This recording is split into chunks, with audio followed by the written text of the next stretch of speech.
Hello guys, वाणी teaching hub में आप सभी का स्वागत है। और वाणी टीचिंग हब को इतना आप सबका प्यार देने के लिए थैंक यू। आज हम लोग पढ़ेंगे क्रिया। हमने विकारी शब्दों में, विकारी और अविकारी शब्दों में विकारी के चार भेद हैं और अविकारी के चार भेद हैं, जिसमें संज्ञा, सर्वनाम, विशेषण और क्रिया। ये चारों विकारी शब्दों में हमने तीन विकारी शब्द पढ़ लिए हैं। मैंने आपको संज्ञा, सर्वनाम और विशेषण तीन भाग पढ़ा दिए हैं। आज हम लोग पढ़ेंगे क्रिया के बारे में। ठीक है, क्रिया क्या होती है, हम लोग क्रिया के बारे में पढ़ेंगे, क्रिया के शब्दों के बारे में पढ़ेंगे और पूरा डिटेल में जानेंगे। और शॉर्ट में आपको पूरा समझना है और इसीलिए छोटे छोटे कीवर्ड्स मैंने लिख दिए हैं। ये कीवर्ड्स आप याद कर लेंगे और मैं जो समझाऊंगी उसको ध्यान से समझेंगे तो आपके पूरा समझ में आ जाएगा और अच्छे से आप अपने एग्जाम में आप जब जब भी एग्जाम में आपके क्वेश्चन आएगा तो आप कर लेंगे। ठीक है, ये टॉपिक यूपी पुलिस में भी दिया हुआ है। इससे एक क्वेश्चन आ सकता है यूपी पुलिस में। आपका 1 से 2 नंबर एकदम पक्का है। बीपीएससी बीपीएससी टीआरई 4 में भी इस टॉपिक से पूछता है। लेखपाल एग्जाम में भी इससे क्वेश्चन आएंगे। तो इसलिए आप लोग, आपके एक दिन का क्लास किया हुआ 1 घंटे या आधा घंटे की जो क्लास है, इससे आपको 1 से 2 नंबर कंफर्म मिल जाएंगे। इसलिए आप इसको टॉपिक को अच्छे से पढ़िए और बूंद बूंद से ही सागर भरता है। अब ये कभी नहीं सोचिए कि 1 नंबर से क्या होगा। जिस व्यक्ति का 1 नंबर से सिलेक्शन रुका रहता है वही उस 1 नंबर का दर्द समझ सकता है। ठीक है, तो इसलिए ऐसा प्रयास करिए कि आप हमेशा 1 नंबर से आगे रहें, 1 नंबर से पीछे होने का दर्द आपको कभी झेलना ना पड़े। ठीक है, जब भी आप पढ़िए तो कंफर्म पढ़िए, कोई ट्रिक बनाइए तो सीरियल वाइज बनाइए। हमेशा मैं ये कहती हूँ कि जो भी पढ़िए कंफर्म पढ़िए, जिससे कि एग्जाम में जो क्वेश्चन आपने पढ़ा है, जो टॉपिक आपने पढ़ा है, उसको एकदम कंफर्म पढ़िए, जिससे कि एग्जाम में अगर वो टॉपिक आ जाए तो उस टॉपिक से आपका क्वेश्चन किसी भी हाल में कितना भी घुमा करके क्वेश्चन अगर एग्जामिनर पूछ दे, लेकिन वो क्वेश्चन आपसे छूटना नहीं चाहिए या गलत नहीं होना चाहिए। ठीक है, तो जब भी पढ़िए, जो भी पढ़िए, ऐसे पढ़िए कि एकदम कंफर्म। ठीक है, आप ऐसे जैसे जैसे कुछ पढ़िए तो ऐसा पढ़िए कि फिर इसके बाद मुझे कभी पढ़ने की जरूरत ही ना पड़े। ठीक, जो भी पढ़िए ऐसे कंफर्म एकदम पढ़िए। ऊपर ऊपर उड़ उड़ के पढ़ने से आपका सिलेक्शन रुक सकता है। ठीक है, तो जो भी पढ़िए डीपली पढ़ लीजिए, एक बार पढ़ लीजिए, आप कंफर्म हो गया, फिर उसका उसका टेस्ट लगाइए, फिर अपने आप आपका वो सही हो जाएगा। ठीक है, तो आज हम लोग पढ़ेंगे क्रिया टॉपिक। अभी तक मैंने पढ़ाया आपको संज्ञा, जो कि सभी का नाम होता है। सर्वनाम होता है जो कि सर्वनाम है जो कि संज्ञा के स्थान पे प्रयुक्त होता है और संज्ञा सर्वनाम की जो विशेषता बताता है वही होती है विशेषण। ठीक है, और क्रिया क्या होती है, क्रिया जो भी कार्य संज्ञा या सर्वनाम करते हैं या हम करते हैं, जो भी कार्य हो रहा है, ठीक है, किसी भी कार्य के होने को क्रिया कहा जाता है। ठीक है, कोई भी कार्य हो रहा है या हम कर रहे हैं या अपने आप से हो रहा है, वो सब क्रिया के अंतर्गत आता है। जैसे सूर्य निकलते हैं, वो भी क्रिया के अंतर्गत आता है। हम पढ़ते हैं, वो भी क्रिया के अंतर्गत आता है। खेलना, कूदना, हंसना, गाना, रोना, जो भी क्रिया, जो भी कार्य होता है इस लाइफ में, वो सब क्या होती है, क्रिया के अंतर्गत आता है। ठीक है, आप सब समझ गए। किसी कार्य का करना या होना वो होती है क्रिया। कोई भी कार्य आप कर रहे हैं या अपने आप से हो रही है तो भी वो क्रिया है। ठीक है, तो चिड़िया उड़ रही हैं, पंछी गा रहे हैं, हवा चल रही है, पर्वत खड़े हैं, बैठे हैं, उठे हैं, नदियां बह रही हैं, सूर्य निकल रहा है, रोशनी फैली हुई है, जो भी है सब क्या है, सब क्रिया के अंतर्गत आते हैं। ठीक है, तो आप समझ लेंगे कि किसी भी कार्य का करना या होना क्या होता है, क्रिया। ये तो आप इजीली एग्जाम में आएगा तो आप कर लेंगे। क्रिया कैसा शब्द है, ठीक है, किस प्रकार का शब्द है क्रिया। तो क्रिया जो होता है वो विकारी शब्द होता है। विकारी और अविकारी क्या होता है, जब किसी जब किसी शब्द में कारक लिंग या वचन के परिवर्तन होने पे परिवर्तन हो जाए। जैसे अगर कारक बदले तो वो शब्द में भी कुछ परिवर्तन होए, लिंग परिवर्तित हो तो भी उस शब्द में परिवर्तन होए, कारक लिंग या वचन बदले तो भी परिवर्तन होए, तो वो विकारी शब्द होते हैं। विकारी मतलब कि उसमें कुछ विकार आ जाता है, ठीक है। विकारी मतलब परिवर्तनशील, ठीक है। विकारी मतलब क्या होता है? परिवर्तनशील। और अविकारी मतलब अपरिवर्तनशील, जो परिवर्तन न होए वो अविकारी, जो हो जाए वो विकारी, ठीक है। ये समझ में आ गया आपको क्रिया के बारे में। तो क्रिया क्या होती है? वो विकारी शब्द होते हैं, ठीक है। और शब्द को शब्द बोलेंगे, ठीक है, शब्द नहीं बोलेंगे। जैसे हम लोग कहते हैं शब्द, तो शब्द नहीं बोलना है, शब्द बोलना है, ठीक है। ये क्या है? तालव्य श है, ठीक है, तो श बोलेंगे इसे। शब्द है, इसका रूप क्या होता है? ये लिंग, वचन और पुरुष, ठीक है। लिंग यानी स्त्रीलिंग और पुल्लिंग, वचन एक वचन, बहुवचन, पुरुष उत्तम पुरुष, मध्यम पुरुष या अन्य पुरुष। इसके अनुसार क्या होता है? परिवर्तित हो जाता है, अनुसार क्या होता है? बदलते रहते हैं, तो वो विकारी शब्द है, ठीक है। तो क्रिया का क्या होता है? लिंग परिवर्तन होगा तो क्रिया परिवर्तित हो जाएगी, वचन परिवर्तन होगा तो क्रिया परिवर्तित हो जाएगी, पुरुष परिवर्तित होगा तो हो जाएगी, ठीक है। क्रिया का जो मूल रूप है उसे धातु कहते हैं, ठीक है। जैसे मूल क्या होता है? धातु। जैसे जो हिंदी है वो संस्कृत से आया है, तो संस्कृत में धातु रूप चलता है, और हमारे यहाँ क्या चलता है? कारक चलता है, ठीक है। हिंदी में चलता है कारक और संस्कृत में चलता है धातु रूप। तो उसमें जैसे राम, हम लिखेंगे हिंदी में राम ने, तो वो राम ने नहीं लिख करके वो लिखते हैं राम, ठीक है। या जैसे जैसे ये हम लोग जो विभक्ति लगाते हैं, जैसे जो कारक होते हैं उन्हीं को विभक्ति कहते हैं। कारक भी हम पढ़ाएंगे आपको। कारक क्या है? 8 कारक होते हैं। कर्ता ने कर्म को करण से अपादान शेष संप्रदान के लिए, ये सब आपको बताएंगे, ठीक है। तो आप पूरा हम बताएंगे आपको, कारक भी। तो आज हम लोग तो क्रिया पढ़ेंगे। व्युत्पत्ति या शब्द निर्माण के आधार पर क्रिया के कितने भेद हैं? 2 भेद हैं, ठीक है। क्रिया के कितने भेद हैं? व्युत्पत्ति के आधार पर 2 भेद हैं, ठीक है। अक्सर ये शब्द निर्माण इजी होता है, तो एग्जाम में ये नहीं पूछता है कि शब्द निर्माण, आपसे पूछेगा व्युत्पत्ति, क्योंकि ये कठिन वर्ड है, तो इसलिए व्युत्पत्ति पूछ लेता है। तो व्युत्पत्ति के आधार पर शब्द के 2 भेद होते हैं, ठीक है। समझ में आ गया?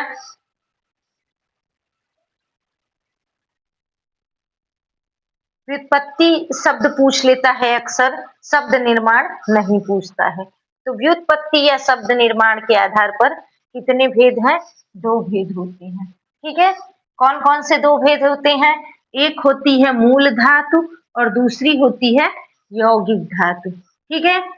मूल धातु कैसी होती है? वो स्वतंत्र होती है, ठीक है।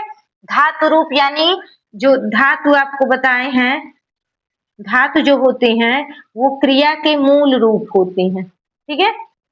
क्रिया का मूल रूप होता है, क्रिया का मूल होता है। जैसे चलना का होता है चल, चल में प्लस ना प्रत्यय जोड़ते हैं। क्या जोड़ते हैं? प्रत्यय। ये प्रत्यय जोड़ करके बनाते हैं चलना, ठीक है। लेकिन उसका मूल रूप क्या है? धातु क्या है? वो चल है, ठीक है। आप बताएंगे एग्जाम में अगर पूछता है तो, कि धातु का पूछेगा कि क्रिया के मूल शब्द को क्या कहते हैं, तो धातु कहते हैं, ठीक है। आप इसको अच्छे से याद रखेंगे, क्योंकि एग्जाम में अक्सर इतने छोटे छोटे वर्ड्स पूछ लेते हैं। बीपीएससी के एग्जाम में ऐसे एकदम अंदर से ऐसे क्वेश्चन पूछता है कि जो आप सुने नहीं रहते हैं, और वो होते हैं बहुत छोटे क्वेश्चन, लेकिन आपसे वो गलत हो जाते हैं, ठीक है। तो मैं इसीलिए आपको इजिली एकदम अंदर तक पूरा डीपली अच्छे से बता रही हूँ, अच्छे से समझिए, ठीक है। तो लिंग अगर एग्जाम में पूछता है कि क्रिया का रूप कैसे बदलता है। एक बार बीपीएससी के एग्जाम में ही पूछा था कि सर्वनाम का रूप कैसे बदलता है, या वो रूप जैसे वो पूछता है, क्वेश्चन कैसे पूछता है, सर्वनाम का रूपांतरण कैसे होता है। ठीक है, तो सर्वनाम के टॉपिक में मैंने सर्वनाम का बताया है, और सर्वनाम में लिंग से कोई परिवर्तन नहीं होता है। ठीक है, बस वचन, पुरुष और कारक से परिवर्तन होता है। तो आप क्या करेंगे, जो क्रिया है, क्रिया में लिंग से भी परिवर्तन होता है। तो आप सर्वनाम के टॉपिक को देख लेंगे। सर्वनाम का टॉपिक प्लेलिस्ट में मैंने डाला है, आप देख सकते हैं। ठीक है, तो क्रिया का जो मूल रूप है वो धातु है। व्युत्पत्ति या शब्द निर्माण के आधार पर दो भेद होते हैं। क्रिया का मूल रूप होता है धातु, और उसमें हम क्या करते हैं, प्रत्यय लगा करके उसे क्या बनाते हैं, क्रिया बनाते हैं। जैसे जो चल है वो धातु रूप है, और उसमें हमने ना प्रत्यय जोड़ दिया तो बन गया चलना। ठीक है, उसके बाद यौगिक धातु क्या होती है, यौगिक धातु होती है प्रत्यय के योग से बनता है। ठीक है, जैसे खाना, पीना, पढ़ना, लिखना। अब यौगिक धातु में कई धातुएं हैं, ये मैं आपको अभी आगे बता रही हूँ। ठीक है, अब यौगिक धातु की रचना कैसे होती है, देखो यौगिक धातु की रचना कैसे होती है। ये मूल धातु मैंने बताया है कि मूल धातु क्या होती है, स्वतंत्र होती है। खा, पी, सो, जो भी मूल धातु है, यानी जो बिना प्रत्यय वाले, जो बिना प्रत्यय वाली धातुएं होती हैं, क्रिया होती है, उसे मूल धातु कहते हैं। ठीक है, ये तो अभी क्रिया बनी ही नहीं है, ये तो बस अभी मूल धातु है। खा, पी, सो, ये तो मूल धातु है, इसमें जब प्रत्यय लगाएंगे तब ये क्रिया बनेगी। ठीक है, अब यौगिक धातु क्या है, यौगिक धातु जुड़ गई। जब यौगिक धातु कब बना, जब मूल धातु में प्रत्ययों को जोड़ दिया गया तो यौगिक धातु बन गई। यौगिक धातु की रचना कैसे करते हैं, पहला करते हैं प्रत्यय से, वो बता रहा है। देखिए यौगिक धातु की रचना कैसे करेंगे, प्रत्यय के योग से करेंगे। प्रत्यय किसमें जुड़ते हैं, देखो अकर्मक क्रिया में जुड़ते हैं, सकर्मक क्रिया में जुड़ते हैं, और प्रेरणार्थक क्रिया में जुड़ते हैं। अकर्मक क्रिया क्या होती है, जिसमें कोई कार्य करे तो उसका प्रभाव किसी अन्य पर न पड़े। ठीक है, कर्ता पर ही जब प्रभाव पड़े तो वो अकर्मक क्रिया होती है। ठीक है, एग्जाम में अक्सर हम लोग से अकर्मक और सकर्मक से ऐसे प्रश्न करते हैं कि हम लोग से गलत हो जाते हैं, लेकिन आज के बाद आपका कोई क्वेश्चन अकर्मक, सकर्मक या क्रिया से गलत होने वाला नहीं है। ये अभी मैं बता रही हूँ आपको डिटेल में, इसको कैसे आप समझ लेंगे कि आपसे गलतियां नहीं होगी। संयुक्त धातु क्या होती है, संज्ञा या विशेषण से संयुक्त धातुएं बनेंगी। संयुक्त क्रिया बताएंगे आगे, संयुक्त क्रिया कौन कौन सी है। ठीक है, उसके बाद संज्ञा या विशेषण से जब कोई धातुएं बनती हैं या तो उसे नाम धातु कहते हैं। ठीक है, नाम धातु क्रिया, इसे इसे क्या कहते हैं, संयुक्त क्रिया, और ये होती है नाम धातु क्रिया। ठीक है, जब संयुक्त धातुएं, जब दो धातुएं जुड़ जाएंगी या प्रत्यय जोड़ दिया जाएगा तो संयुक्त धातु बन जाएगी, या और संज्ञा या विशेषण से जब कोई क्रिया बनाई जाएगी तो वो नाम धातु क्रिया कही जाएगी। ठीक है, समझ में आ गया इतना। हमने इस स्लाइड में पढ़ा कि क्रिया क्या होती है, किसी कार्य का करना या होना क्या होता है, क्रिया। क्रिया एक विकारी शब्द है जिसमें लिंग, वचन और पुरुष के अनुसार क्या होता है, परिवर्तन होता है या रूपांतर होता है। बीपीएससी के एग्जाम में पूछता है कि पूछ सकता है कि क्रिया का रूपांतर कैसे होता है, और 5 ऑप्शन दे देता है, लिंग, वचन, पुरुष। ये तीनों आप याद रखेंगे, लिंग, वचन और पुरुष के द्वारा क्रिया का क्या रूपांतरण होता है। ठीक है, क्रिया का मूल रूप क्या होता है, क्रिया का मूल रूप होता है धातु। व्युत्पत्ति के आधार पर क्रिया के दो भेद हैं, मूल धातु और यौगिक धातु। ठीक है, यौगिक धातु की रचना कैसे होती है, एक होती है प्रत्यय से यौगिक धातु की रचना, यानी प्रत्यय लगाकर करते हैं तो क्या बनती है, अकर्मक क्रिया, सकर्मक क्रिया और प्रेरणार्थक क्रिया। ठीक है, संयुक्त धातु एक बनती है, और संज्ञा या विशेषण से जब कोई धातु बनती है तो वो नाम धातु क्रिया होती है। ठीक है, ये क्वेश्चन भी पूछता है संज्ञा या विशेषण से जब क्रिया बनती है तो उसे क्या कहते हैं, तो नाम धातु क्रिया कहते हैं। ठीक है, ये आप लोग अच्छे से याद रखेंगे। नाम धातु क्रिया कैसी होती है, नाम धातु क्रिया किससे बनती है, तो संज्ञा और विशेषण से नाम धातु क्रिया बनती है। एक दिन लाइव ये विकारी शब्द कंप्लीट हो जाए, विकारी और अविकारी दोनों कंप्लीट हो जाए, तो एक दिन लाइव क्लास लेकर के क्वेश्चन आंसर कर देंगे। आप लोग को टाइम बता देंगे, आप सब आकर के इसको रिवाइज कर लीजिएगा। ठीक है, समझ में आ रहा है? आगे देखिए।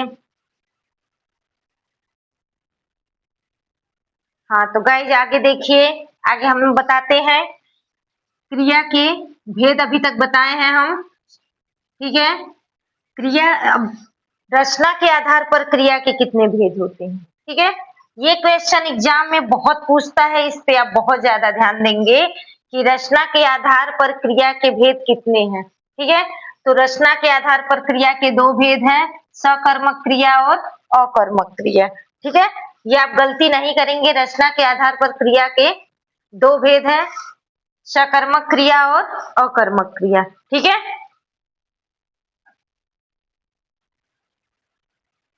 तो हमने क्रिया के बारे में पढ़ लिया है कि क्रिया के मूल रूप को क्या कहते हैं, धातु कहते हैं। और क्रिया के बारे में अब पढ़ रहे हैं हम, रचना की दृष्टि से क्रिया के भेद कितने हैं। रचना की दृष्टि से क्रिया के दो भेद हैं। ठीक है, एक है सकर्मक और एक है अकर्मक क्रिया। सकर्मक क्रिया क्या है, सकर्मक क्रिया में स मतलब साथ में क्या रहता है, कर्म रहता है, और ये कर्म रहित रहता है, कर्म रहित। अब आप सोच रहे हैं कि कर्म क्या होता है। ठीक है, जब क्रिया कोई कर्ता कोई क्रिया कर रहा है तो उस क्रिया का असर कर्ता पे न पड़ के किसी अन्य पे पड़ता है। ठीक है, एकदम डीपली समझिए। कोई कर्ता कोई कार्य कर रहा है, उसके कार्य करने का असर कर्ता के ऊपर न पड़े, किसी अन्य वस्तु पर पड़े, तो वो होता है सकर्मक क्रिया। ठीक है, समझ में आ रहा है? जैसे राम पत्र लिखता है,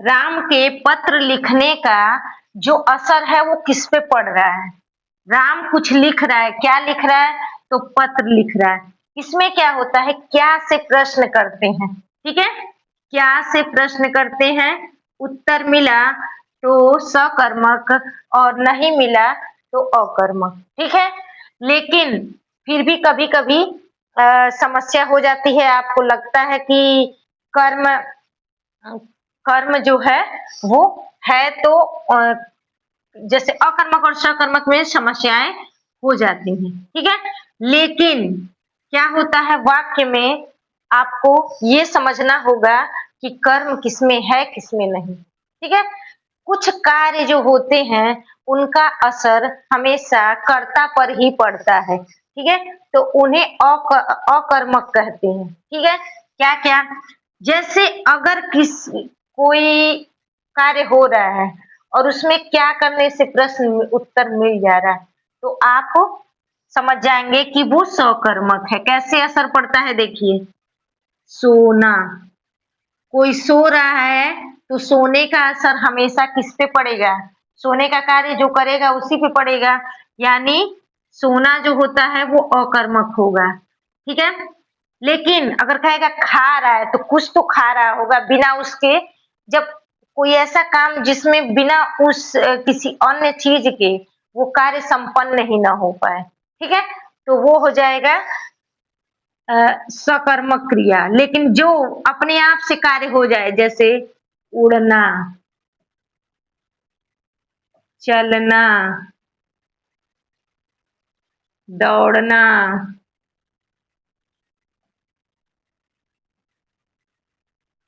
हंसना,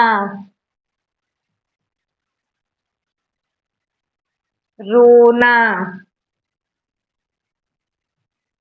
लेकिन गाना जो है वो सकर्मक क्रिया होगा, क्योंकि गाना कोई तो गाना बिना गाए नहीं रहेगा, कोई ना कोई गाना गाएगा। ठीक है, ये होगा क्या, अकर्मक। ये सब अकर्मक में आएंगे। ठीक है, और लिखना, पढ़ना, लिखना, पढ़ना, खाना, कुछ तो खाएगा, पीना, बिना कोई वस्तु रहे वो खाने का कार्य संपन्न नहीं हो सकता। बिना कुछ पीने वाली वस्तु रहे वो पीने का कार्य संपन्न नहीं हो सकता। बिना किसी वस्तु को देखे, पढ़े, बिना ये पढ़ने का कार्य संपन्न नहीं हो सकता। तो बिना किसी अन्य वस्तु के जब वो कार्य संपन्न न हो, तो वहाँ सकर्मक क्रिया होगी। ठीक है, लिखना, पढ़ना, खाना, पीना और आदि, आदि कर दे रहे हैं। और वर्ड्स जो आपको याद आएंगे वो आप सब बताइएगा। ठीक है, कितना सकर्मक होगा, कितना आपके समझ में आ गया। तो जो सकर्मक होगा उसमें, जो सकर्मक होगा उसमें कर्म पर असर पड़ेगा क्रिया के होने का। ठीक है, और अकर्मक में असर नहीं पड़ेगा उस क्रिया के होने का। ठीक है, इतना समझ में आ गया कि क्या होता है सकर्मक और क्या होता है अकर्मक। ठीक है, इसके बाद और देखते हैं आगे की स्लाइड। अभी तक हमने जाना कि जो कर्ता कोई कार्य करता है तो वो क्रिया होती है। ठीक है, लेकिन जो कर्ता कोई कार्य करता है तब तो क्रिया होती है, लेकिन जब कर्ता कोई काम किसी अन्य से भी करवाता है तो वो भी क्रिया के अंतर्गत आता है। जैसे कोई कार्य आप किसी अन्य से करवा रहे हैं तो वो भी क्या होती है, वो भी क्रिया के अंतर्गत आती है। ठीक है, वो कौन सी क्रिया के अंतर्गत आती है, वो आती है प्रेरणार्थक क्रिया के अंतर्गत। ठीक है, क्योंकि हम किसी से प्रेरणा देकर के कोई कार्य करा रहे हैं तो वो हो जाएगी प्रेरणार्थक क्रियाएं। ठीक है, समझ में आ गया। जब हम कोई कार्य, जब कोई व्यक्ति कोई कार्य किसी अन्य से करवाता है तो वो क्या होती है, प्रेरणार्थक क्रियाएं होती हैं। ठीक है, तो प्रेरणार्थक क्रियाएं होती हैं वो, और वो आप जानेंगे कौन कौन सी प्रेरणार्थक क्रियाएं होती हैं। जैसे हम क्या कर रहे हैं, पढ़ रहे हैं, तो पढ़ना, पढ़ना से पढ़ाना या पढ़वाना। ठीक है, तो पढ़ना क्या है गई, मूल क्रिया हो गई। मूल क्रिया क्या हो गई, पढ़ना। ठीक है, आप क्या कर रहे हैं या हम क्या कर रहे हैं, हम पढ़ रहे हैं। ठीक है, तो इसको हमने क्या किया, प्रेरणा से क्या किया, पढ़ाना। हम क्या कर रहे हैं, आपको पढ़ा रहे हैं। अब फिर हम हम किसी के द्वारा अगर बोला जाए कि पढ़वाना। ठीक है, अगर हम किसी को प्रेरणा देकर के बोले कि आप पढ़ाइए तो मेरे द्वारा वो क्रिया क्या हो रही है, पढ़वाना। ठीक है, तो पढ़ना मूल क्रिया क्या हो गई, पढ़ना, यहाँ पे लिखे हुए हैं, पढ़ना हो गई, पढ़ना से पढ़ाना या पढ़वाना, पढ़वाना। ठीक है, तो प्रथम प्रेरणार्थक क्रिया क्या होती है, ना। ठीक है, जब लास्ट में प्रथम प्रेरणार्थक क्रिया जुड़ेगी ना, तो वो होगी प्रथम प्रेरणार्थक। ठीक है, प्रथम प्रेरणार्थक क्रिया, और ये हो जाएगी द्वितीय प्रेरणार्थक क्रिया। ठीक, समझ में आ गया, प्रथम प्रेरणार्थक क्रिया और द्वितीय प्रेरणार्थक क्रिया दोनों हो जाएंगी। कैसी क्रियाएं होती हैं, प्रेरणार्थक क्रियाएं होती हैं।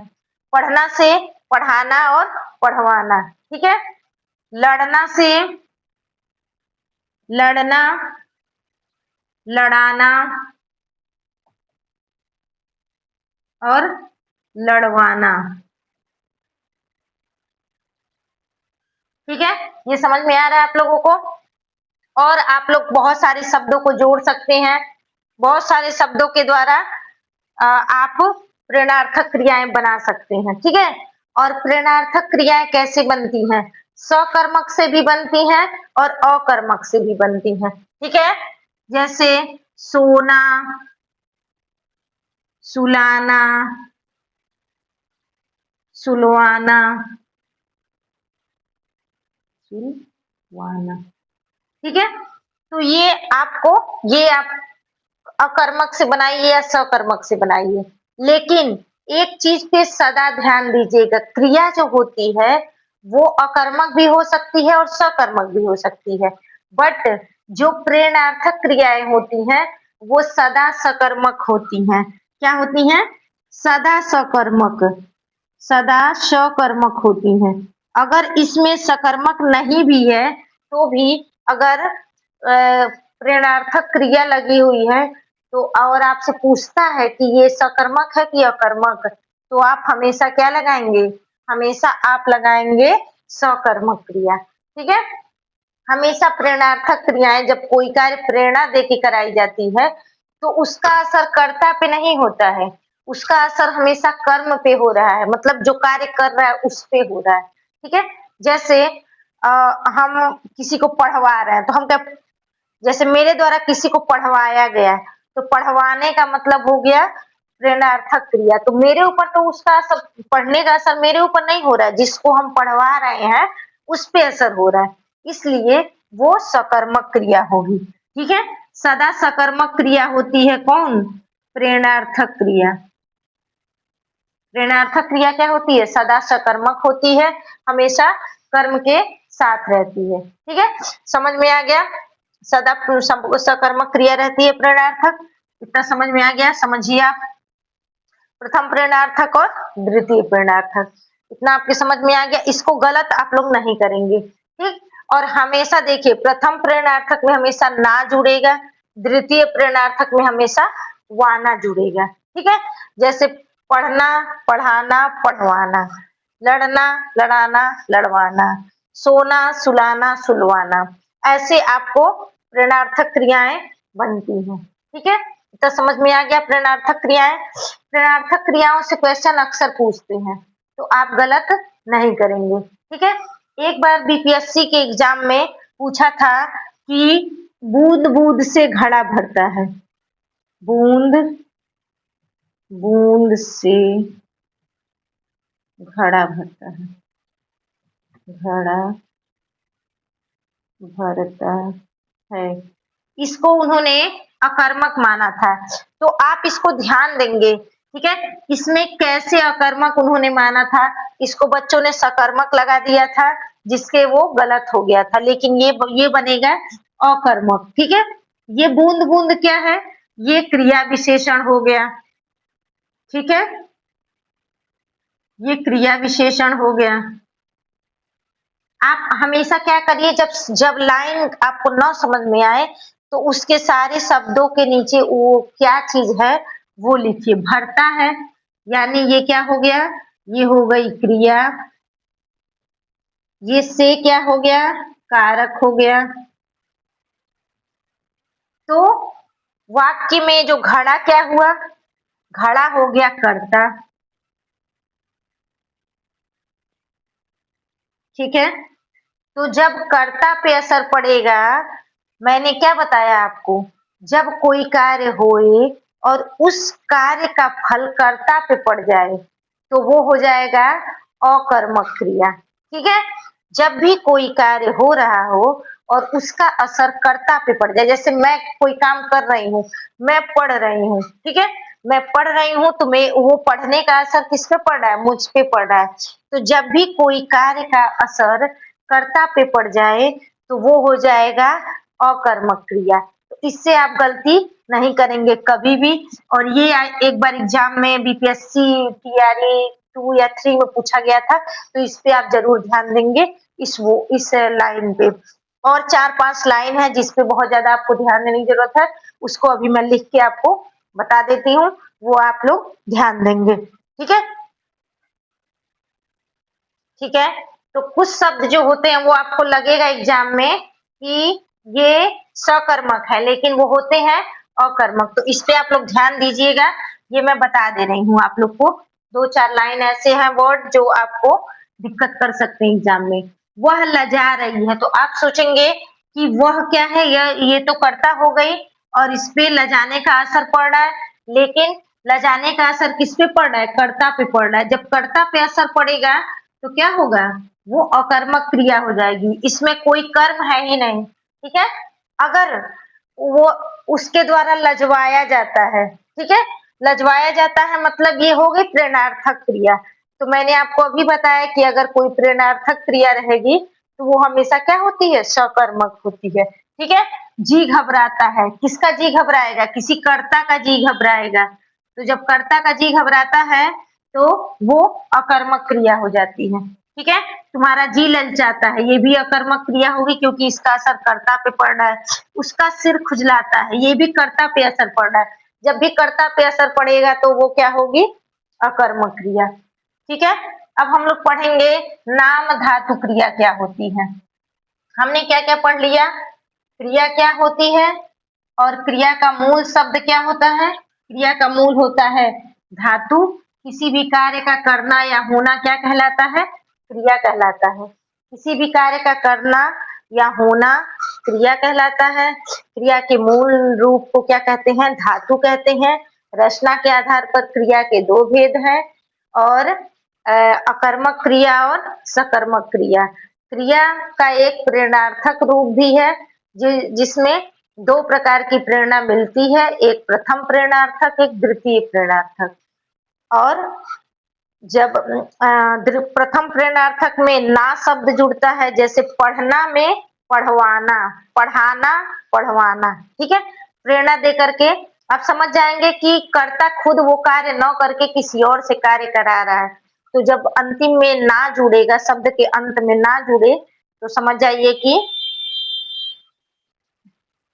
जाइए कि वो प्रथम प्रेरणार्थक है और वाना जुड़ जाए तो समझ जाइए कि वो द्वितीय प्रेरणार्थक है। 1 मिनट, ठीक है? तो मैंने आपको बता दिया कि प्रेरणार्थक क्रियाएं क्या होती हैं। जब किसी को हम प्रेरणा देकर के कोई कार्य कराते हैं, तो वो प्रेरणार्थक क्रिया होती है। जब किसी अन्य से कार्य करवाते हैं, तो 2 प्रकार की प्रेरणार्थक क्रियाएं होती हैं। ना जुड़ेगा तो प्रथम प्रेरणार्थक, वा ना जुड़ेगा तो द्वितीय प्रेरणार्थक, ठीक है? ये समझ में आ गया? सकर्मक क्रिया में जब कोई कार्य हो रहा हो और कर्ता पे असर न पड़ के किसी अन्य वस्तु या व्यक्ति पर पड़े, तो वो होता है सकर्मक क्रिया। और जब कोई कार्य हो रहा हो और उसका असर खुद कर्ता पे ही पड़ जाए, तो वो अकर्मक क्रिया होगी। ये आपको समझ में आ गया? अब हम पढ़ेंगे नाम धातु क्रिया क्या होती है। मैंने आपको बताया था कि अभी मैंने बताया था कि नाम धातु क्रियाएं क्या होती हैं। नाम धातु क्रियाएं संज्ञा और विशेषण से बनती हैं, ठीक है? नाम धातु क्रियाएं क्या होती हैं? संज्ञा और विशेषण में प्रत्यय लगाकर बनती हैं, ठीक है?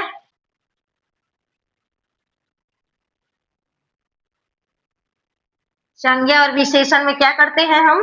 प्रत्यय लगाते हैं।